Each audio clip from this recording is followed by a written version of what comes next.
Today, I want to remind you that our struggle is not against flesh and blood, and read to you from Ephesians chapter 6, verse 12, where we read this.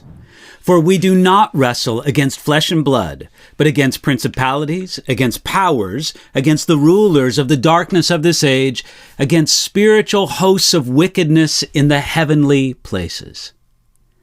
The fact that our real battle is not against flesh and blood is lost on many followers of Jesus. They put all their efforts in that direction.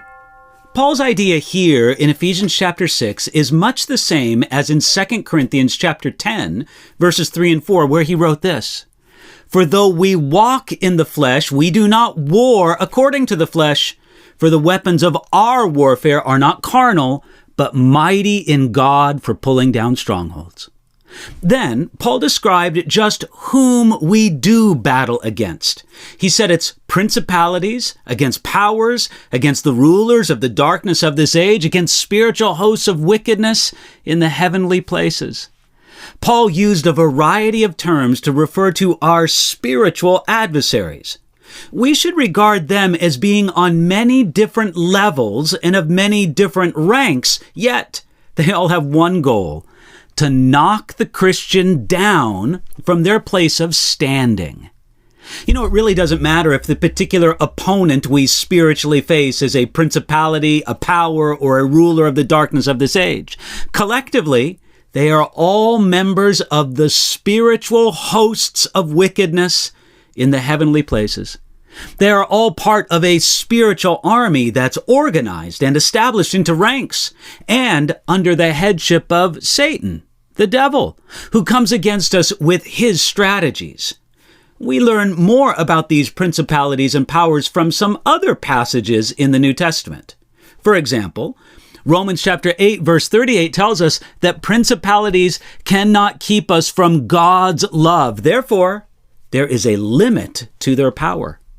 Ephesians chapter 1, verses 20 and 21 tell us that Jesus is enthroned in heaven far above all principalities and powers. Colossians chapter 1, verse 16 tells us that Jesus created principalities and powers, and Colossians chapter 2, verse 10 tells us that Jesus is head over all principality and power. Therefore, Jesus is not the opposite of Satan or principalities. He's far greater than any of them.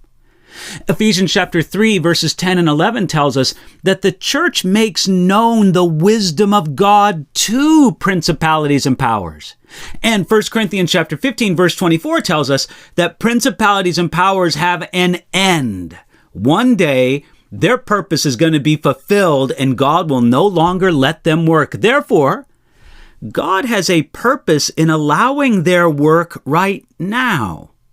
Then finally, Colossians chapter 2, verse 15 tells us that Jesus disarmed principalities and powers at the cross. Therefore, our victory is rooted in what Jesus did, especially what he did for us on the cross. It's not rooted in anything that we do.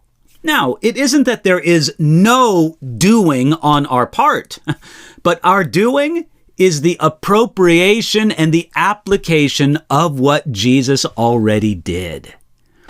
Understanding our spiritual adversaries, what they can and can't do, that's an essential part of success in our struggle against them.